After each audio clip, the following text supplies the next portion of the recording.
Hey guys, James Phillips here. It's the Coach Brian Moore Show. And Coach Moore, we got a big win to talk about. You guys didn't play great against Lawrence County, but came out still with a 42-20 win, so you can't complain too much, I guess. There's some complaining. Yeah. We I don't know. We were a little bit disengaged. I talked about it a little bit after the game, and I stick by that, and that's my job. My job is to make sure that we're ready to play, but it's hard to tell. I mean, I felt good about the week of practice. It wasn't like corner. We did not have a good practice. I've talked about that several times. We had a good week of practice last week. It was cooler. I don't know. I think, the rain coming in and all that kind of stuff, you can make a lot of excuses for why you didn't play well, but ultimately we weren't there mentally. Right. We got to be better.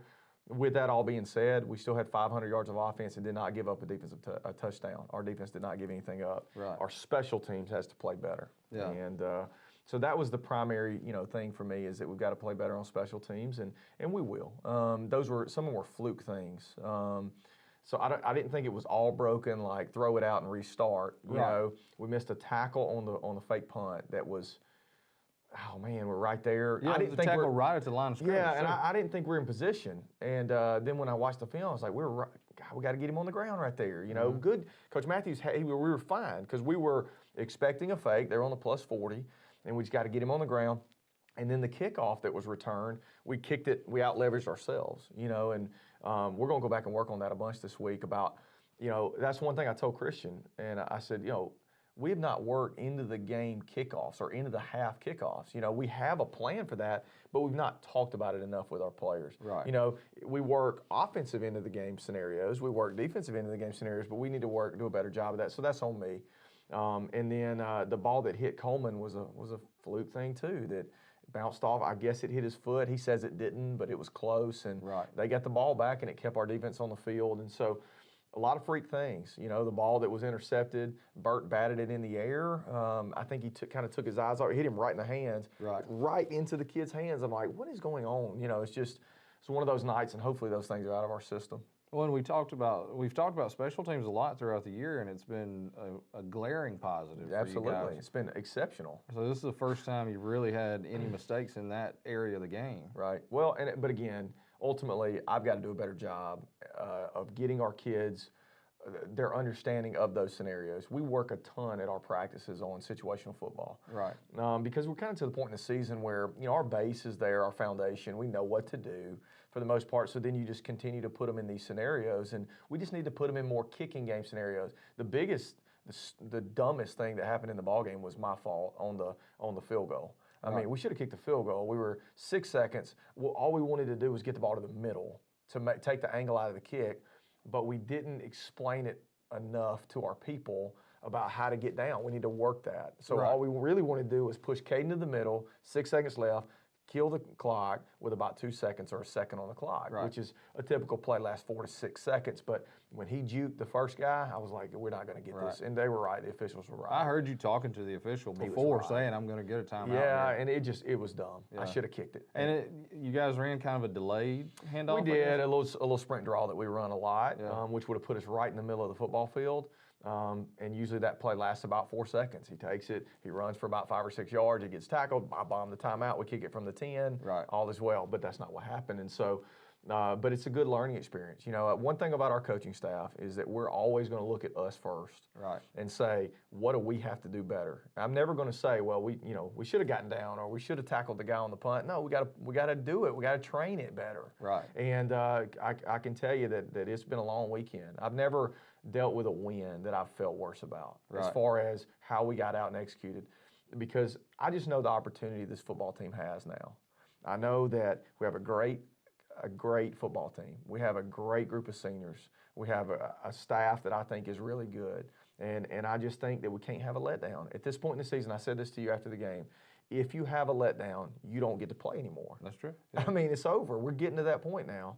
And so we've got to be playing our best football. And as a staff, we looked real hard at us yesterday. We probably spent more time on self-scout and looking at us than we have, because I feel like if we play well, then we'll have a chance in all our games. But I just didn't feel like we executed at a high level. The positive out of the whole thing was that we finished. We scored 21 points in the fourth quarter. We ran for 420 yards in the game. and we gave up 25 yards rushing. Right. And so if you run for 420 and you give up 25, you're going to win a lot of those. Right, yeah. Well, defensively, like you said, you didn't give up a touchdown defensively.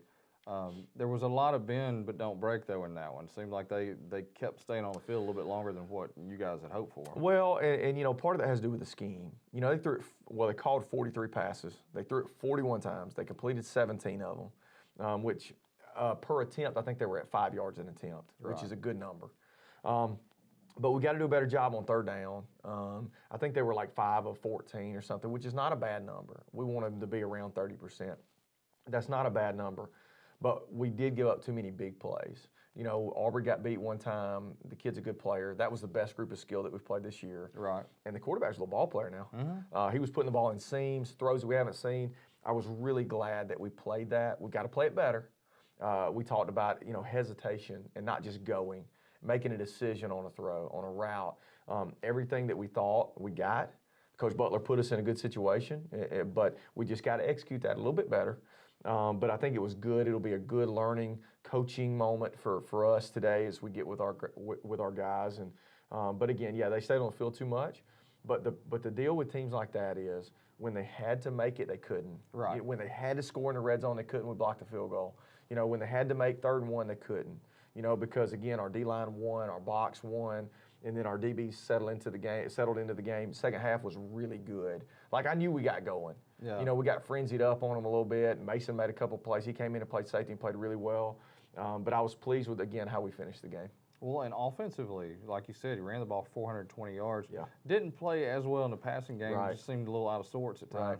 But to run the ball for that many yards and took a couple of really long drives that was nothing but runs and just ran it right at them. Well, I think that's the mark. You're going to have nights offensively where you're off.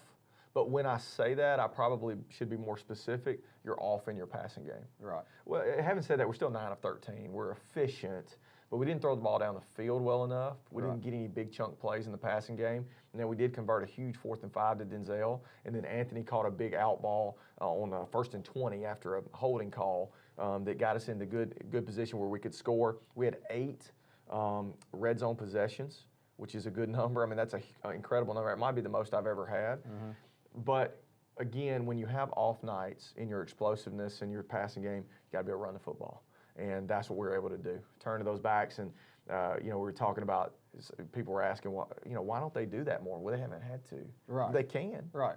They can get in there and run it, 40 times combined. Well, and you look at the week before, they ran the ball 6 times combined. Right. Because you didn't have to. That's right. And so you save them for nights like last Friday where you need them, and then you just make it a war, and we feel like physically that we're going to win that war. Yeah. And so, and that's kind of our MO. And if we can't do that, then we're probably going to lose the game. But again, our offensive line, we just had CR in here and everything, and our offensive line and fullbacks have just really done an exceptional job. And Parker, one thing that he's done is he's settled into the football game. So he's not throwing a stand screen on 3rd and 2 like he did against Coleman, and then we have to punt. Right. He's not doing that. He's running the football when he needs to. He's pulling the ball when he needs to. He had 30 yards rushing. Mm-hmm. And so he's doing some good things as far as managing the game in a scenario like that. And then the thing that I was probably most proud of outside of our offensive line was our receivers, because they didn't get a lot of touches, but they still blocked their tails off. Yeah. They fought, man. It's not a selfish mentality. There's going to be a night where they got to make plays. But Friday wasn't one of them, and I was proud that they continued to fight. Well, those 2 backs, we hadn't talked enough about them. They like that kind of physicality and to run the ball, and both of them just were running over people, running through people, and didn't want to go down. They're tough, man, and their ball security's been so good. Yeah. That was the thing. We went to corner, we had 3 fumbles and an interception, and we were just embarrassed. And since that time, we've put more emphasis on it. We've always emphasized ball security here. We've never been a turnover-prone team. Right. And even the turnover we had Friday night was a kind of a fluke batted ball. It wasn't like we threw it to them. But I'm so pleased with Caden and JC. And the thing that I'm most excited about with them is that they love each other and they pull for each other. Right. When JC came here, he decided to come to Jasper, and he thought it was an opportunity for him, and he worried about Caden and the touches. But what is Alabama shows and all the NFL team shows is that by committee you keep backs healthy. Right. And that's what we've been able to do. So when we do need them to run it like that, they feel good and they can. And so I just have been pleased with their friendship and the care they have for each other. They celebrate the success of others, and that's when you have a special group. Well, both of them, they will come over to me a lot of times together on the sidelines. That's right. And they did that Friday night. They came over and both of them were looking at me. And I said, "What y'all want? How many yards we got?" You know, and I'm like, "I don't know yet." Yeah. But it was close to the end of the game, so don't worry, they weren't focusing until the very end. But, well, they had a bunch. I know that. They had over 370 combined, so it's a lot. All right, let's talk about Russellville some. This is going to be a good football team that you guys are playing. They were undefeated until last week. Lost at Hamilton, which is a very tough place to play. It is. Just what do you see on film out of this team? Well, I first off see a better defense than we played last year.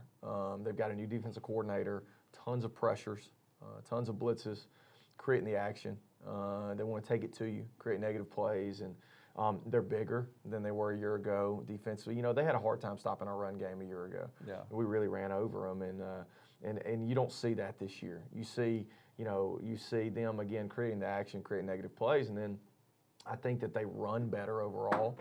So again, defensively, they're just significantly better. And then offensively, they have a quarterback that can really extend drives and make plays. And, you know, the quarterbacks nowadays, man, that are dual threat, they are so tough to deal with because you cover everything up in the back end. You get pressure on him, and then he escapes for 15 yards. Right. And that's so frustrating, man, because you feel like you did everything right, and you just couldn't get him on the ground. I don't know what 40 time this kid runs, but he's really, really fast. And he finds his receivers like he needs to as well. So when he's scrambling, his eyes are still downfield, and he does a really good job of putting it on them. So we've got a challenge this week, a team that wants some revenge from last year, a hostile environment. It'll be a great high school environment Friday night. And Russell's got a lot of pride, as we know, and historically their tradition is so good there at Russellville. And all the great teams that they've had, and even the old Walker teams that played, you know, the Russelvilles of the past, you know.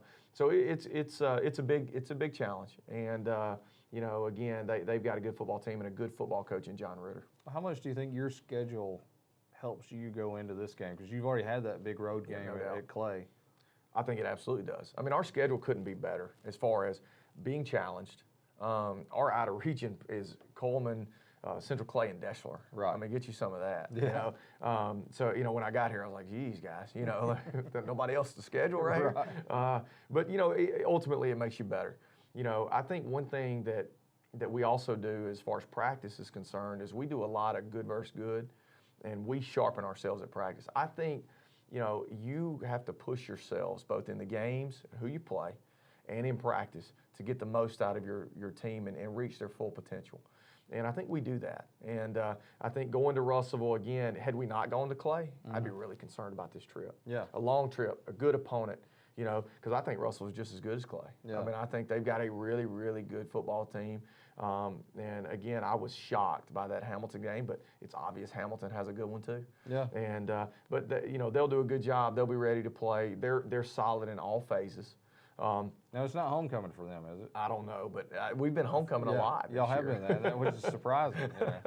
I don't think so. I mean, this is a game that, again, they've had circled and one that they want to win, and they'll have a good plan. Yeah. Travel-wise, our guys or our fans have been traveling as well as anybody. We've had more fans on the road than a lot of the home teams have had.